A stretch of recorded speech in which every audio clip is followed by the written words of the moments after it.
ان روشن مثالوں کی طرف دیکھتے ہوئے اپنی زندگی گزارنے کے لیے روشن مثالیں نہ صرف ملیں گی بلکہ ایسے راستے اور ایسے خوبصورت آپ کہہ لیجئے حل میسر آئیں گے کہ وہ خود حیران ہوگا کہ وہ آج تک اگر اس حل کو کہیں اور ڈھونڈ رہا تھا تو کیوں ڈھونڈ رہا تھا۔ آپ کی سیرت یقیناً جاننا سمجھنا ہمارے لیے نہ صرف باعث سعادت ہے، اہم ہے، بلکہ آج کے دن کی مناسبت سے ہم نے کوشش کی ہے کہ ہم مفتیان کرام کو اور جو مختلف مذہبی اسکالرز ہیں ان کو دعوت دیں، ان سے بات کریں۔ ایک بریک شامل کرتے ہیں، بریک کے بعد واپس آئیں گے، اس گفتگو کے سلسلے کو آگے بڑھائیں گے۔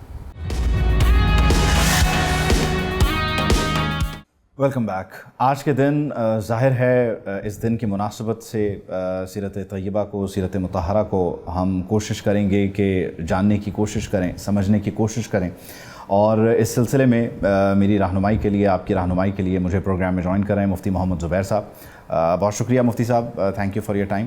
اور میرے ساتھ پروگرام میں موجود ہیں فہد علی کاظمی صاحب، آپ بھی اسکالر ہیں، مذہبی اسکالر ہیں۔ بہت شکریہ فہد صاحب، thank you for your time.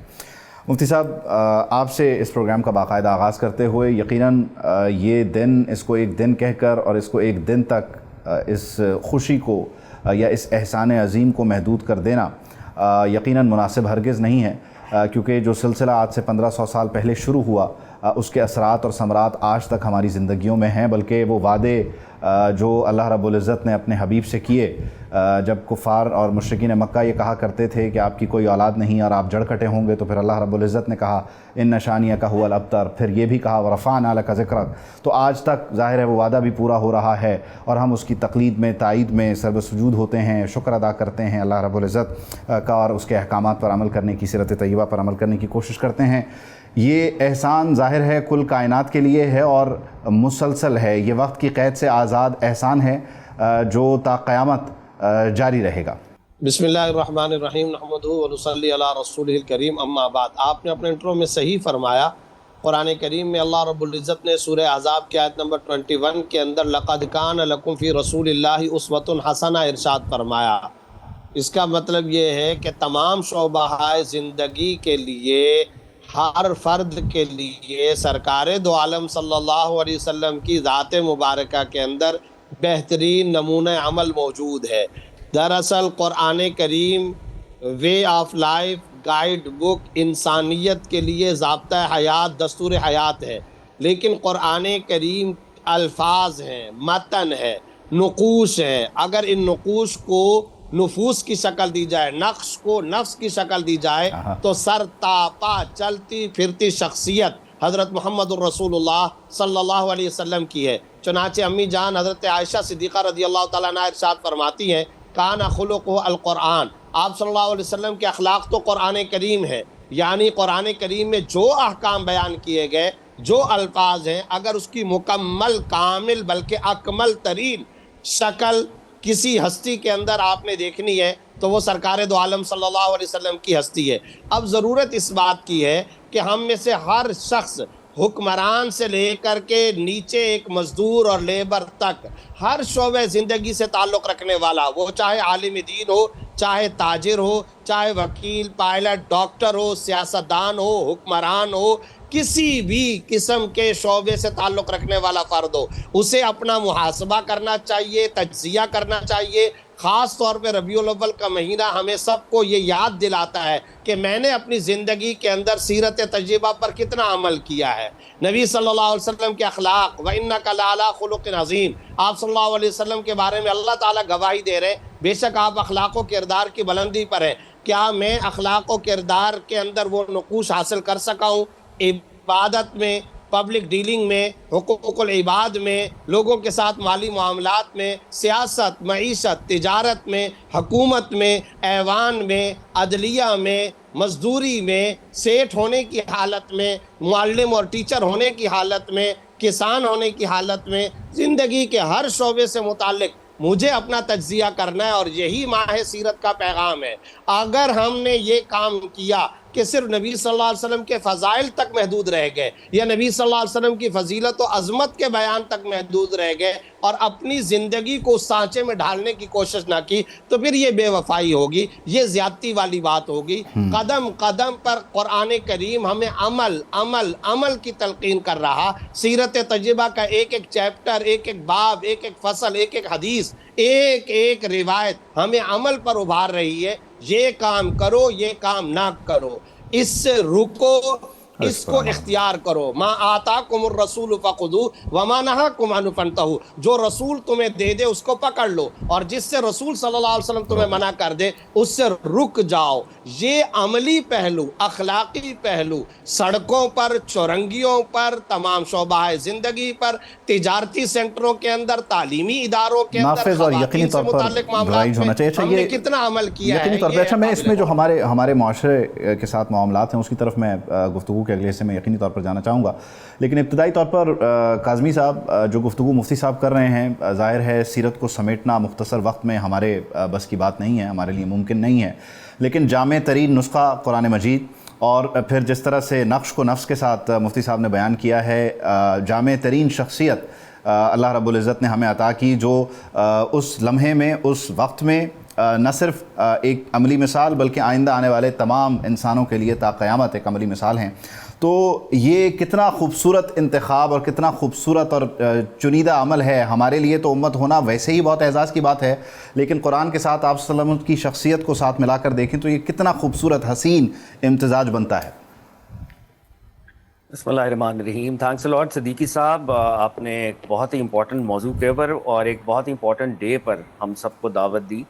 اللہ آپ کی توفیقات میں اضافہ فرمائے۔ سب سے پہلے تو میں تمام عالم اسلام کو مولد النبی صلی اللہ علیہ وآلہ وسلم کی بہت مبارکباد پیش کرنا چاہتا ہوں۔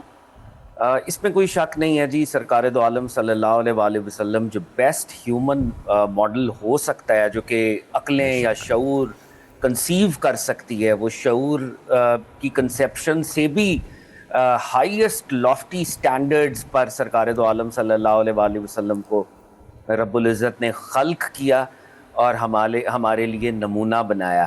اور جیسے مفتی صاحب بھی فرما رہے تھے، آئی ایگری وتھ مفتی صاحب کہ جہاں پر سرکار دو عالم صلی اللہ علیہ وآلہ وسلم کی سیلیبریشن ہے، ان کی میموری کو ہم سیلیبریٹ کر رہے ہیں، وہیں پر اخلاق مصطفیٰ من حیث الامت شاید ہم امپلیمنٹ نہیں کر سکے، شاید ہم انٹرنلائز نہیں کر سکے۔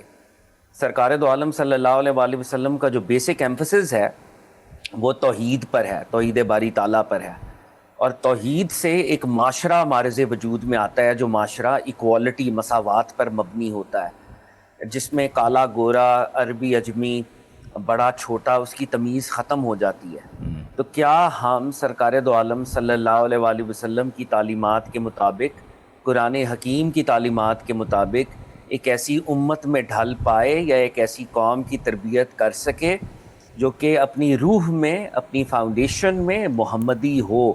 یہ وہ سوال ہے جو ہر 12 ربیع الاول کو، ہر مولد النبی صلی اللہ علیہ وآلہ وسلم کے ڈے پر مجھے ذاتی حیثیت میں اور کلیکٹیولی ہم سب کو ہانٹ کرتا ہے کہ ہم بہرحال جہاں پر سرکار دو عالم صلی اللہ علیہ وآلہ وسلم کی یاد کو سیلیبریٹ کر رہے ہیں، اور یہ یاد کو سیلیبریٹ کرنا بہت آنر کی بات ہے، یہ بھی ادنا بات نہیں ہے، قرآن حکیم کی تعلیمات کے عین مطابق ہے، کیونکہ قرآن میں خود جناب یحییٰ علیہ السلام کی برتھ کا ذکر ہے، جناب مسیح علیہ السلام کی برتھ کا ذکر ہے، اور ان دنوں کو سلامتی والا دن کہا گیا ہے۔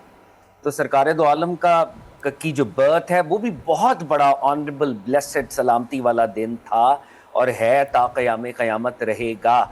بٹ کیا میں سرکار دو عالم جو مجھ سے تقاضا کر رہے ہیں بے حیثیت فرد، بے حیثیت قوم، بے حیثیت امت، کیا میں وہ آبلیگیشن انٹرنلائز کرنے کی پوزیشن میں ہوں؟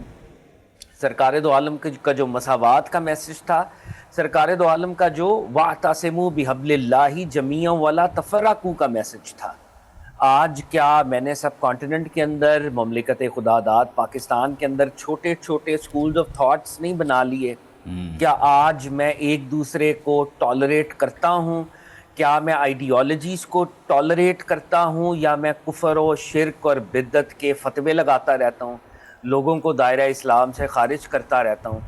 یہ وہ تلخ سوالات ہیں جن کے آنسرز ہم نے ڈھونڈنے ہیں، اور ان ایشوز کو کہیں نہ کہیں ہم نے ریزالو کرنا ہے.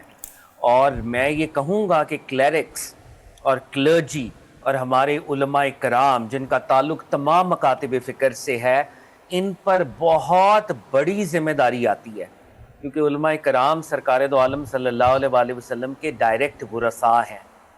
تو یہ جتنے بھی ہمارے مدارس ہیں، جتنے بھی ہمارے مکاتب فکر ہیں، ان سے جڑے ہوئے علماء کیا پاکستان میں فرقہ واریت کو کم کر رہے ہیں؟ کیا پاکستان کے اندر فرقہ وارانہ تعصب کم ہو رہا ہے؟ کیا ہم اتحاد اور یگانگت کی طرف بڑھ رہے ہیں؟ کیا مساوات کی طرف ہم بڑھ رہے ہیں؟ ڈیلی ہم دیکھتے ہیں کہ ویمن رائٹس کو پامال کیا جاتا ہے، بدترین ایکسپلائٹیشن ہو رہی ہے. کیا یہ بھی سرکار دو عالم صلی اللہ علیہ وآلہ وسلم کے پیغام سے انحراف نہیں ہے؟ وہ نبی جو خواتین کو امپاور کرنے کے لیے آئے، جنہوں نے خواتین کو ان کے رائٹس عنایت کیے، جن بیٹیوں کو زندہ درگور زندہ دفن کیا جاتا تھا، پروفٹ ان کی ایمانسیپیشن کے لیے آئے.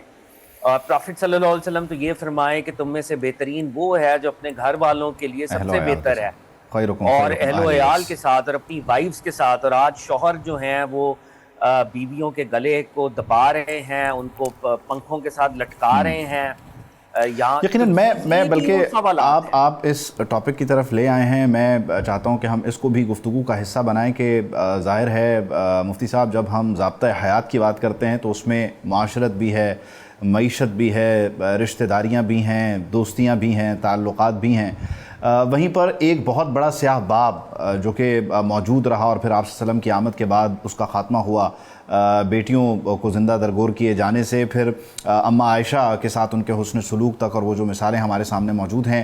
تو اسلام نے بنیادی طور پر خواتین کو جو ان کی حقیقی معنوں میں جگہ تھی وہ عطا کی ہے، لیکن کیا آج کا معاشرہ، آج ہم انفرادی حیثیت میں بھی کیا اس سیرت کے حصے پر عمل کرتے ہوئے نظر آ رہے ہیں کہ جہاں بیٹیوں کے جو حقوق ہیں، وہ یونس تحسین کا بھی شعر ہے نا کہ رحمت کے لیے فاطمہ خود رحمت کی گھڑی ہیں، جب آپ صلی اللہ علیہ وسلم استقبال کے لیے کھڑے ہوتے ہیں، یا اماں عائشہ کے ساتھ ان کا حسن سلوک ہے، یا اماں خدیجہ کے ساتھ جو ان کا زندگی کا حصہ ہے اور مرحلہ ہے، کیا انفرادی حیثیت میں ہم بحیثیت مسلمان سیرت کے اس حصے پر بھی عمل کرتے ہوئے آپ کو نظر آتے ہیں، یا یہاں ہماری خامیاں کوتاہیاں ہیں؟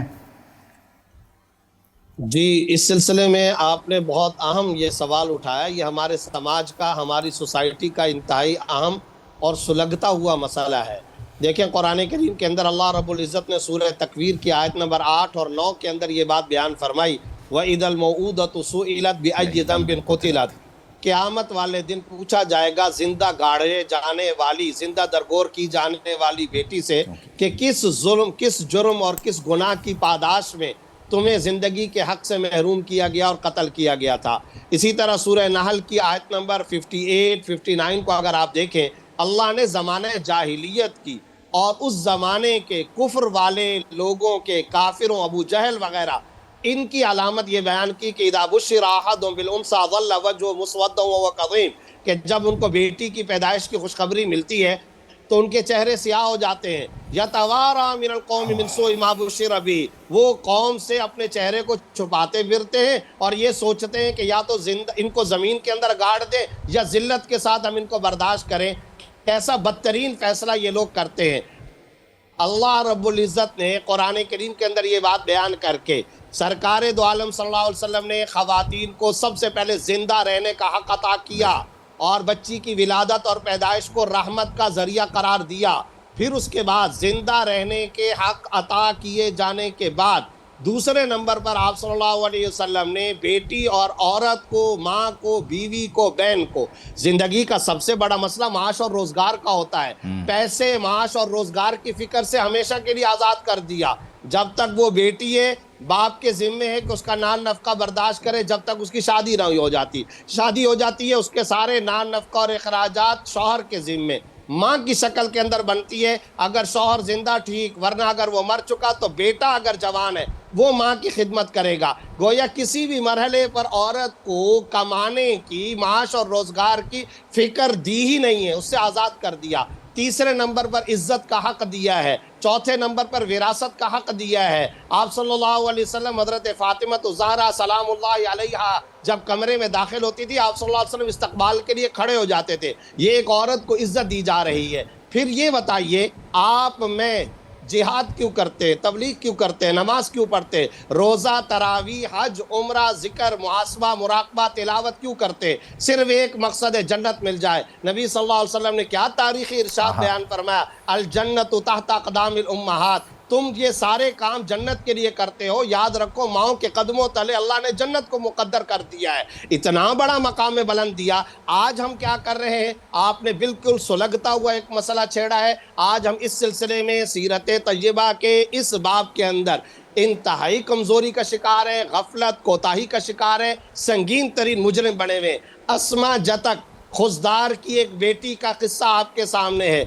کبھی کراچی میں اس کو قتل کیا جا رہا ہے، کبھی اندرون سندھ میں قتل کیا جا رہا ہے، کبھی لاہور کے اندر یہ واقعات پیش آ رہے ہیں. یہ مملکت خداداد اسلامی جمہوریہ پاکستان کے اندر خواتین کے ساتھ ہم یہ حالت کر رہے ہیں. یاد رکھیں شرعاً حرام ہے، ناجائز ہے. غیرت کے نام پر قتل حرام ہے، شریعت کے نظر میں ناجائز ہے. اس کی وجہ یہ ہے اگر فرض کرو کسی خاتون کا کیریکٹر خراب بھی ہو تو سورہ نور تو 4-5 گواہوں کا تذکرہ کر رہا ہے، استغاثے کا تذکرہ ہے، بینہ کا تذکرہ ہے، گواہوں کا تذکرہ ہے، شہادت اور گواہی کا تذکرہ ہے، عدالت کا تذکرہ ہے.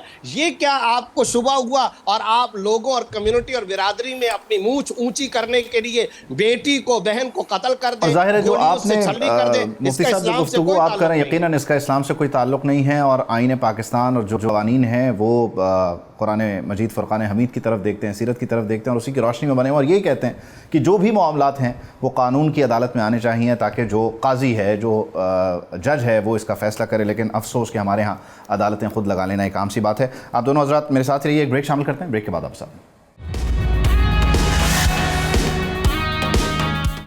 Welcome back. اچھا ظاہر ہے کہ ہم مختلف جو ہماری زندگیوں کے پہلو ہیں اس کو سیرت مطہرہ کے ساتھ دیکھ رہے ہیں کہ کہاں کہاں ہم سے غلطیاں ہو رہی ہیں اور کہاں کہاں گنجائش ہے بہتری کی، اور احکامات کیا ہیں، سیرت ہمیں کیا بتاتی ہے. کاظمی صاحب آپ جو گفتگو کر رہے تھے اب سے کچھ دیر پہلے تک، اس میں ظاہر ہے آپ نے جمعیت کی بات کی، تفریقات کی بات کی. ہمیں ایک حکم اور بھی ہے اور وہ ہمیں ملتا ہے، اس کی عملی تصویر ریاست مدینہ میں ملتی ہے، مدینہ منورہ میں ملتی ہے. وَأَمْرُهُمْ شُورَىٰ بَيْنَهُمْ. نہیں، ہمارے ہاں جو شورا کا نظام ہے، معاملات ہیں، اس کی بڑی اہمیت ہے. آپ سمجھتے ہیں کہ ہمارے ہاں، پھر میں بات کرتا ہوں کہ ہمیں صرف بحیثیت مملکت نہیں بلکہ اپنے ذاتی معاملات میں بھی کیا ہم جو شورا کا کلچر ہے، مشورے کا کلچر ہے، اس پر عمل کرتے ہیں؟ اور پھر جو ہماری پارلیمان، ہم تو یہاں پر اس کو پارلیمان کے ساتھ نتھی کر دیکھیں گے، پارلیمان کے معاملات ہیں، ہماری جو قانون سازی ہے، اس میں ہم اس کی عملی اور حقیقی تصویر کو رائج کر سکیں ہیں، یا آپ سمجھتے ہیں کہ یہاں ابھی بھی بہت روم ہے فار امپروومنٹ؟ I think یہ تو $1 million question ہے صدیقی صاحب، اور there is a lot of room for improvement. اور ہم سرکار دو عالم صلی اللہ علیہ وآلہ وسلم نے جس طرح سے مشاورت کی، بحیثیت قوم، بحیثیت امت بالکل دور نکل گئے ہیں. اب مجھے ایک ایگزامپل آپ کے سوال سے یاد آ رہی تھی. سرکار دو عالم صلی اللہ علیہ وآلہ وسلم جب غزوہ احد کے لیے تشریف لے گئے تو ذاتی حیثیت میں آپ کی رائے یہ تھی کہ مدینہ منورہ کے اندر رہ کر لڑا جائے، مگر کچھ نوجوان صحابہ کرام کا یہ اصرار تھا، کیونکہ جہاد کا جذبہ تھا ان میں، کہ ہم دشمن کا دو بدو مقابلہ کریں مدینہ منورہ سے باہر نکل کر. سرکار دو عالم نے ایون بین کہ وہ اللہ کے نبی آخر الزمان ہیں، مشورہ کیا اور ان نوجوان صحابہ کے مشورے کو قبول بھی کیا. وہ طویل روایت ہے اور اس کے اندر اور بھی معاملات ہیں، لیکن سرکار دو عالم صلی اللہ علیہ وآلہ وسلم میدان احد کی طرف مدینہ سے باہر تشریف لے گئے. تو اللہ کے نبی صلی اللہ علیہ وآلہ وسلم جو کہ ڈیوائن گائیڈنس میں ہیں، وہ پھر بھی لوگوں سے مشورہ کر رہے ہیں اور ان کے مشورے کو ایٹ ٹائمز قبول بھی کر رہے ہیں. خلافت راشدہ بذات خود شورائیت کا ایک بہترین ایکسپریشن ہے. جناب ابو بکر صدیق کا خلیفہ بننا، جناب عمر فاروق کا، جناب عثمان غنی کا، مولا مرتضیٰ کا، یہ مشورے سے ہوا ہے. حالانکہ ان تمام بزرگان کے اپنے اپنے بہت شائننگ اسپریچول میرٹس موجود ہیں، لیکن یہ اپنے میرٹس تو ہیں ہی ہیں، مشورے سے وہ بندوبست اور وہ سٹرکچر ہوا ہے. Unfortunately with a passage of time, علامہ اقبال نے جیسے خطبہ الہ آباد میں یہ کہا کہ مسلمانوں نے شورائیت کو فراموش کیا اور ملوکانہ ذہنیت جو ہے وہ مسلمانوں میں عرب امپیریلزم والی جو صورتحال ہے وہ سرایت کر گئی، اور پھر جو ٹاپ پہ فیصلہ ہو رہا ہے وداؤٹ اینی مشورہ، اس کو جو ہے ڈسیمینیٹ کیا جا رہا ہے، اس کو آگے سپریڈ کیا جا رہا ہے۔ تو ایسی ڈیموکریسی، ایسی جمہوریت جس کے اندر آپ مشورہ نہیں کر رہے اور بظاہر پارلیمنٹس ہیں بھی، تو یہ پھر سرکار دو عالم صلی اللہ علیہ وآلہ وسلم کی یا قرآن حکیم کی جو آیات ہیں، یہ وہ والی شورائیت نہیں ہے۔ شورائیت کسی سٹرکچر کا نام نہیں ہے، شورائیت ایک اسپرٹ کا نام ہے، اسپرٹ آف ایڈوائس، آپ اسپرٹ آف کنسلٹیشن۔ اگر آپ کنسلٹیٹو پروسیس میں یقین رکھتے ہیں تو آپ ان آراء کو بھی انٹرٹین کریں گے، ان اوپینینز کو بھی انٹرٹین کریں گے جو آپ کے سٹانس سے برعکس ہوں گی۔ اگر آپ اپوزیشن یا نیگیٹو اوپینین یا آپ کے موقف کے خلاف اگر کوئی رائے ہے اس کو سننے کا مادہ نہیں رکھتے تو یہ شورائیت کے خلاف ہے۔ جناب فاروق اعظم رضی اللہ تعالیٰ عنہ، آپ ان کی خلافت کو دیکھیں تو بڑے بڑے جو بدو صحابہ تھے، یعنی جو شہر مدینہ میں نہیں بھی رہتے تھے، یعنی ایک عام بدو ہیں، وہ اٹھ کے جناب عمر فاروق سے سوال کر رہے ہیں، جناب عمر فاروق رضی اللہ تعالیٰ عنہ کو اکاؤنٹیبل ٹھہرا رہے ہیں، اور جناب عمر فاروق ناراض نہیں ہو رہے۔ جناب عمر فاروق رضی اللہ تعالیٰ عنہ ان کی باتوں کو، ان کی سو کالڈ سوالات کو انٹرٹین کر رہے ہیں۔ تو یہ مادہ آئی تھنک ہمیں اشرافیہ کے اندر لانا پڑے گا، چاہے وہ پولیٹیکل ایلیٹ ہو، چاہے وہ اسپریچول ایلیٹ ہو۔ دیکھیں نا، ہمارے ہاں شورائیت کیا مدارس کے اندر ہے، مدارس کے بورڈز کے اندر ہے، یہ بھی ایک سوال ہے۔ علماء کے درمیان آپس میں مشورے کا کیا درجہ ہے، کیونکہ علماء نے تو لیڈ کرنا ہے نا، وہ آپس میں کتنے مشورے کر رہے ہیں، یہ بھی ہم نے دیکھنا ہے۔ پولیٹیکلی بھی ہم نے دیکھنا ہے۔ پھر ذاتی حیثیت میں بھی والد ایک گھر کا سربراہ ہے تو کیا وہ بچوں کے ساتھ مشورہ کرتا ہے، کیا وہ اپنی زوجہ کے ساتھ مشورہ کرتا ہے، یا وہ گھر کے اندر ایک ڈکٹیٹر بنا ہوا ہے؟ تو سرکار دو عالم صلی اللہ علیہ وآلہ وسلم تو میکرو لیول پر بھی مشورہ فرماتے تھے، مائکرو لیول پر بھی، گھر کے معاملات میں بھی آپ مشورہ فرماتے تھے۔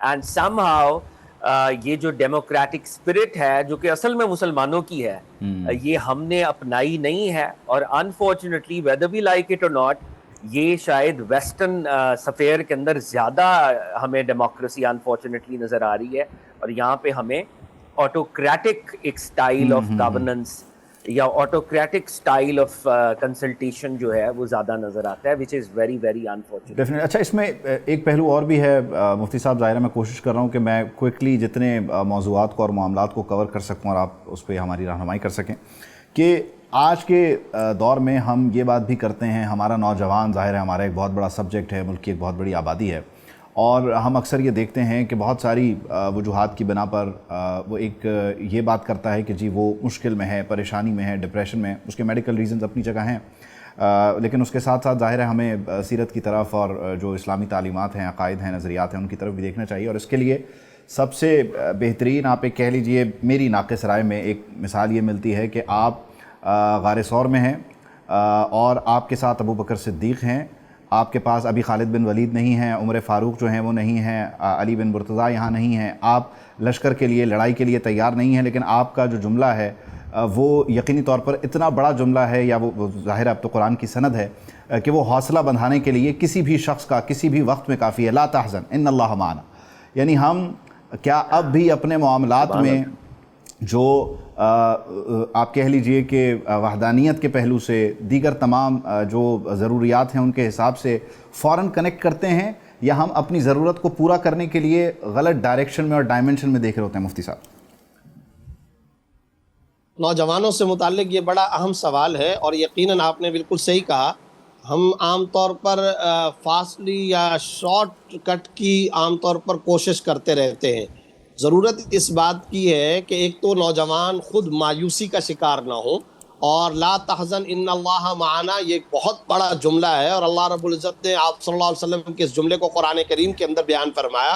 اسی طرح قرآن کریم میں اللہ رب العزت نے قل یا عبادی الذین اسرفوا علی انفسہم لا تقنطوا من رحمت اللہ ارشاد فرمایا، آپ کہہ دیجئے میرے وہ بندوں کہ جنہوں نے اپنے نفسوں پر ظلم کیا ہے، جو کچھ تم کر چکے۔ بلکہ مفتی صاحب قطع کلامی کی معذرت، ما اصاب من مصیبت الا باذن اللہ ومن یؤمن باللہ یہدی قلبہ۔ آ جاؤ، واپس آ جاؤ۔ جی بالکل۔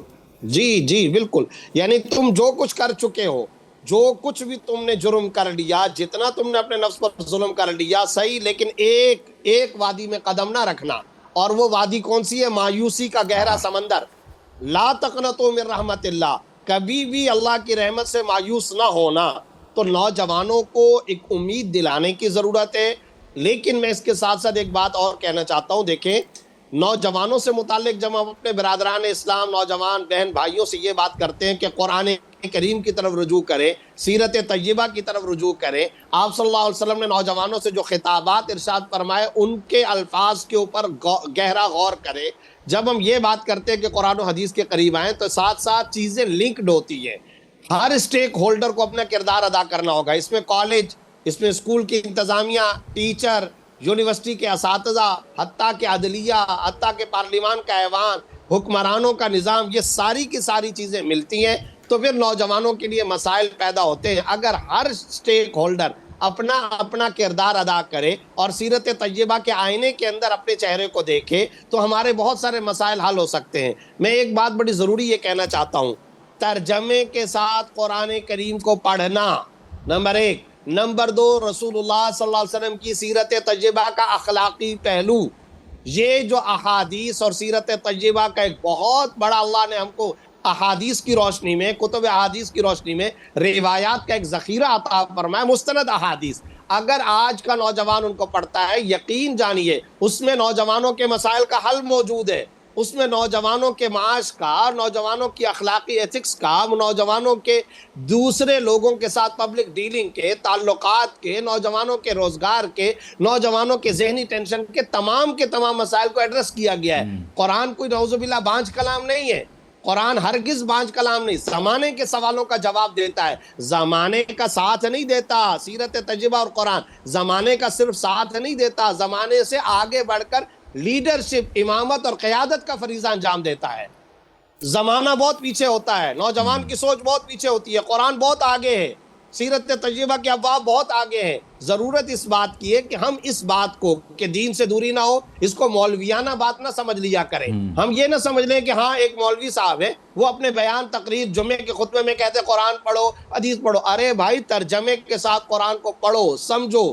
لقد من اللہ علی المؤمنین اذ بعث فیہم رسولا من انفسہم یتلو علیہم آیاتہ ویزکیہم ویعلمہم الکتاب والحکمہ. یہ حکمت کی تعلیم، کتاب کی تعلیم اور تلاوت بما پلس ترجمہ قرآن، جب ہم اس کو پڑھتے ہیں یقین جانیے نوجوان کے اعلیٰ اخلاق بنتے ہیں. اس کو ہم نے بنیادی طور پہ مفتی صاحب یہ کر دیا ہے کہ ہم نے کسی کا ذمہ لگا دیا ہے کہ وہ اس کو پڑھے، سمجھے، اور جب ہمیں ضرورت ہو تو ہم اس کے دروازے پہ جا کے اس کو دیکھیں. حالانکہ نزول کی پہلی آیت یہ کہتی ہے کہ غور کر لو، پڑھ لو، اور وہ ظاہر ہے اس کو صرف پڑھنے کے لیے نہیں کہتی بلکہ وہ سوچ کی طرف آپ کے دروازے کھولتی ہے نا. وہ واحد دین ہے جو سوچ کی اجازت دیتا ہے، سوال کرنے کی اجازت دیتا ہے، اور پھر معاملات کو آگے چل کے اجماع کی صورت بھی رائج اور نافذ کرنے کی اجازت دیتا ہے. ہم اس کی روح کو شاید غالباً نہیں سمجھ پاتے. اقرأ بسم ربک الذی خلق کو. جی اصل بات یہی ہے، یہ باڈی کی مینٹیننس ظاہری اور باطنی روحانیت کی پالش کے لیے، یہ صرف اس چیز کے لیے نہیں ہے کہ ایک بندہ رکھ لیا جو یہ کام کر لے گا. اس سے یہ کام نہیں ہوتا. آپ کے اپنی تزکیہ، جب وَيُزَكِّيهِمْ کا لفظ اللہ تعالیٰ بیان فرما رہے تو تزکیہ کا مطلب کیا ہوا؟ دل، دماغ کی صفائی ستھرائی، باطن، روحانیت کی پالش. یہ ہر نوجوان کی نیڈ ہے، یہ ہر نوجوان کی ضرورت ہے. بہت بڑا میسج ہے، لارج اسکرین ہے، تسخیر کائنات کا کلام ہے، جہاں بانی کا کلام ہے. نوجوانوں کے مسائل کا حل اسی دربار پر ہے، اور صرف نوجوانوں کے نہیں بلکہ تمام ہی مسائل کا حل اس میں یقینی طور پر موجود ہے. قرآن مجید فرقان حمید کو خود پڑھیں، اس کے ترجمے کو پڑھیں، سمجھیں، سیرت مطہرہ کو پڑھیں، اپنی زندگی کے لیے اس کو رائج کرنے کی کوشش کریں تو یقیناً بہت سارے معاملات میں ہماری یقیناً آنی ہوتی ہے اور ہماری رہنمائی کا یہ واحد ذریعہ اور باب ہے. میں اپنے دونوں معزز مہمانوں کو گواہ بناتے ہوئے اس پروگرام سے ان کا شکریہ کرتے ہوئے اجازت چاہتا ہوں کہ پروگرام کرتے ہوئے اگر کوئی غلطی، کوئی سہو ہوا ہو تو اپنے رب کے حضور معافی کا خواستگار، توبہ کا طلبگار ہوں. مفتی صاحب بہت شکریہ، فاضل علی کاظمی صاحب بہت شکریہ. پروگرام سے مجھے اجازت دیجیے، آپ سے ملاقات ہوگی انشاءاللہ کل. اللہ حافظ ناصر. سبسکرائب کریں اور بیل دبائیں تاکہ کوئی خبر رہ نہ جائے.